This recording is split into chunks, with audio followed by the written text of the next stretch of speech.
ఎటువంటి కంటి సమస్యకైనా 100% ఆయుర్వేద పరిష్కారం సంజీవన్ నేత్రాలయ. నమస్తే, వెల్కమ్ టు సుమన్ టీవీ. నేను మానస.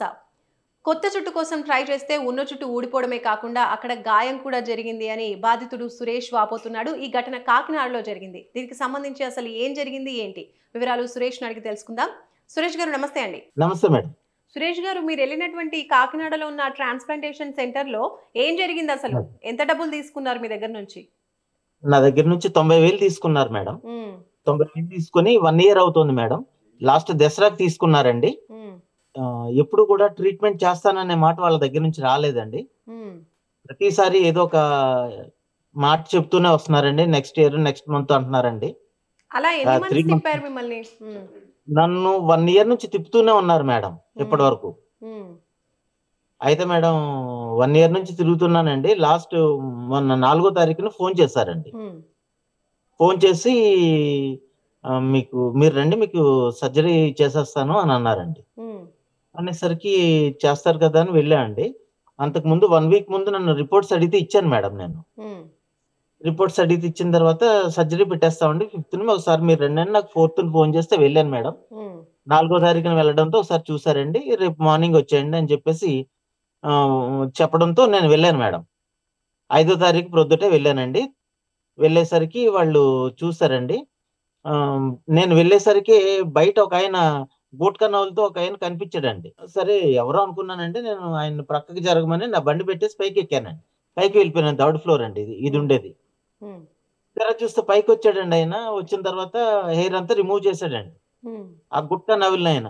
సరే ఎవరో బార్బర్లే అనుకున్నాను మేడం నేను. తీరా చూస్తే ఆయన నాకు సర్జరీ చేయడానికి మొత్తం రిమూవ్ చేసేసి వెనకాల వూండ్ పెట్టేశాడండి. సర్జన్ అన్నారు కదండి అని అంటే, సర్జన్ ఈయనేనండి, సర్జను అలా ఇలా అన్నారండి. అన్న తర్వాత తీరా చూస్తే ఆయన ఒరిస్సా నుంచి వచ్చిన ఆయనండి, హిందీ ఆయన ఏమో సర్జన్ కాదండి.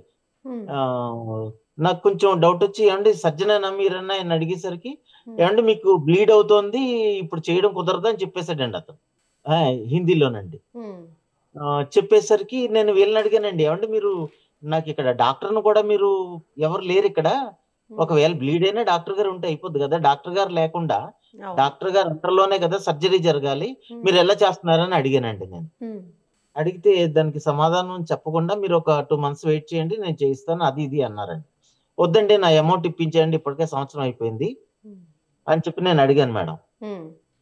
అడిగేసరికి అమౌంట్ ఇవ్వడం కుదరదు, వాళ్ళకి హైదరాబాద్ కూకట్పల్లి బ్రాంచ్ లోనే చాలా మంది గొడవలు జరుగుతున్నాయటండి. అయినప్పటికీ వాళ్ళకే ఇవ్వట్లేదు, హైదరాబాద్ పోలీస్ స్టేషన్ లోనే ఇవ్వలేదు. పోలీస్ స్టేషన్ కి వెళ్తేనే మేము ఇవ్వలేదు, మీకు ఇక్కడ కాకినాడలో అవుతుందని మీకు అనుకోవద్దు, మీరు డబ్బులు అయితే రిఫండ్ ఎక్స్పెక్ట్ చేయొద్దని చెప్పేసి చెప్పారు మేడం. చెప్పేశారు మేడం. నేను 2 Town పోలీస్ స్టేషన్ కి వెళ్ళాను మేడం. వెళ్ళేసరికి సిఏ గారితో చెప్పానండి. సిఏ గారు పిలిపించి అడిగారు మేడం. వాళ్ళు కంప్లైంట్ ఇచ్చారా? కంప్లైంట్ ఇచ్చాను మేడం. ఇస్తే కంప్లైంట్ ఇస్తే అడిగారండి. అడిగితే మాకు సంబంధం లేదండి, హెడ్ ఆఫీస్ ఎక్కడండి, వాళ్ళకండి, మాకు అసలు సంబంధం లేదు, మేము ఎంప్లాయీస్ అండి, అలా ఇలా చెప్పుకుంటూ వచ్చారండి. ప్రజెంట్ నేను ఇక్కడ ఉండట్లేదని చెప్పాడండి. అక్కడికి ఎవరినైతే పిలిపించారో దాని తాలూకా రెస్పాండ్ అయ్యే ఆ మనిషి వచ్చాడండి. ఆయన అతను తప్పించేసుకున్నాడండి. సార్ చూసారండి, సిఏ గారు చూసండి, ఇది కన్జ్యూమర్కి వస్తుంది, కన్జ్యూమర్ కోర్టులో వేసుకోండి అని చెప్పారు మేడం. అక్కడ కన్జ్యూమర్ కోర్టులో వేశారా కేసు? కన్జ్యూమర్ కోర్టులో రేపు మండే వేయాలి మేడం. ఈ రోజే నేను ఫైనల్ చేశారండి. సిఏ గారు కన్జ్యూమర్ కోర్టులో వేయమన్నారు madam. So first of all ఇప్పుడు మీకు అనుమానం కలిగింది కదా, పర్సన్ ని చూసిన, మిమ్మల్ని హాస్పిటల్ కి తీసుకెళ్ళినప్పుడు, అంటే పిలిచినప్పుడు అక్కడ సర్జరీ టైంలో ఏం జరిగింది? మీకు అనుమానం రావడానికి గల రీజన్ ఏంటి? మేడం ఆయన గుట్కా నవ్వులతో వచ్చాడు మేడం. కింద గుట్కా నవ్వులతో ఉన్నాడండి. ఒక సర్జన్ ఉండాల్సిన డిగ్నిటీ ఆయన దగ్గర లేదు మేడం. మనం చూస్తుంటాం కదా మేడం, ట్రైన్స్ లో ఆ ఒరిస్సా వాళ్ళు గుట్కాలు తింటూ పాన్పరాగులు నవ్వులతో ఉంటారు, అట్లానే సేమ్ అలాగే ఉన్నాడు మేడం. అతను సర్జన్ అని చెబితే నమ్మడానికి అలా లేడండి. అందులోకి ఆ హెయిర్ క్రియేషన్ అనే ఆ క్లినిక్ లో ఆ ఓటీ అంత చండాలంగా ఉంది మేడం. అది మన ఒక రూమ్ లో జస్ట్ ఒక ఎగ్జామినేషన్ టేబుల్ ఉందండి, ఒక ల్యాంప్ ఒకటి ఉంది మేడం, అది ఊడిపోయేలాగా ఉందండి. ఆయనకు అసిస్టెంట్ గా కూడా ఎవరు లేరండి. అది ఇన్సులిన్ లోడ్ చేసుకునే ఇంజెక్షన్స్ లో లోకల్ అనస్థీషియా లోడ్ చేసుకుని ఒక 20 పెట్టేస్తున్నాడండి. అతను ఇష్టం వచ్చినట్టు చేసేస్తున్నాడు మేడం. నిజానికి అంటే మిమ్మల్ని ఇప్పుడు ఈ హాస్పిటల్కి వెళ్ళమని ఎవరు రిఫర్ చేశారు మీకు ఈ క్లినిక్ ని? ఫేస్బుక్ లో చూసాను మేడం. నేను ఓ ఫేస్బుక్ లో చూసి నేను వెళ్ళాను మేడం. సో అంటే మీరు ఇప్పుడు ఏం కంప్లైంట్ చేశారు? ఉన్న జుట్టు కూడా ఊడిపోయిందా ఇప్పుడు ఇచ్చినటువంటి ట్రీట్మెంట్ వల్ల? వీళ్ళు హెయిర్ రిమూవ్ చేస్తారు మేడం. నా హెయిర్ బాగానే ఉండేదండి, ఫ్రంట్ పార్ట్ పోయిందండి. నేను దానికోసం వెళ్ళానండి. వీళ్ళు నాకు ఏ ట్రీట్మెంట్ చేయలేదండి.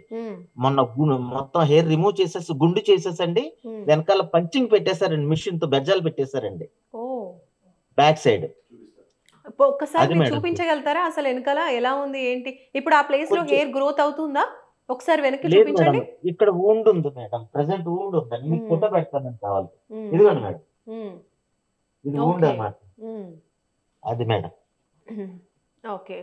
సో ఇంకా అక్కడి వాళ్ళు ఏమి ఆన్సర్ ఇవ్వలేదు అనమాట మీకు. ఇప్పుడు ఆపరేషన్ వద్దు అంటే కూడా స్టాప్ చేసేసారు.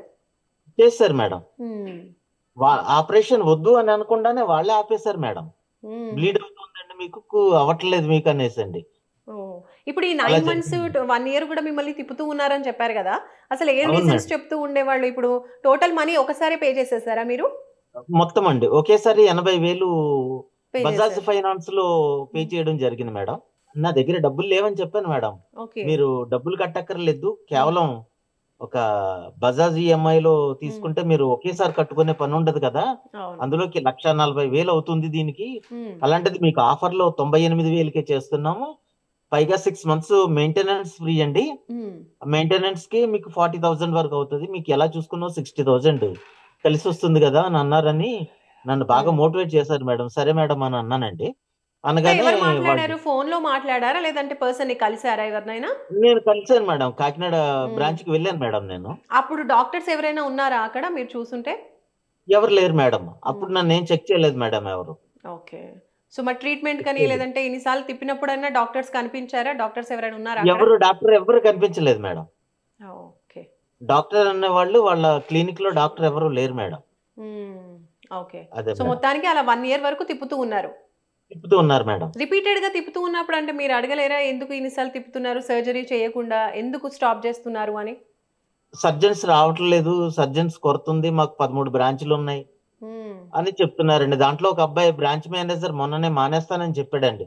ఆ అబ్బాయి చెప్పాడు, వీళ్ళు డబ్బులు ఎవరు మీకు సర్జరీ చేయరండి, మీరు ఏమన్నా ముందుగా పోలీస్ స్టేషన్ కి వెళ్ళడం మంచిదే అని అన్నాడండి.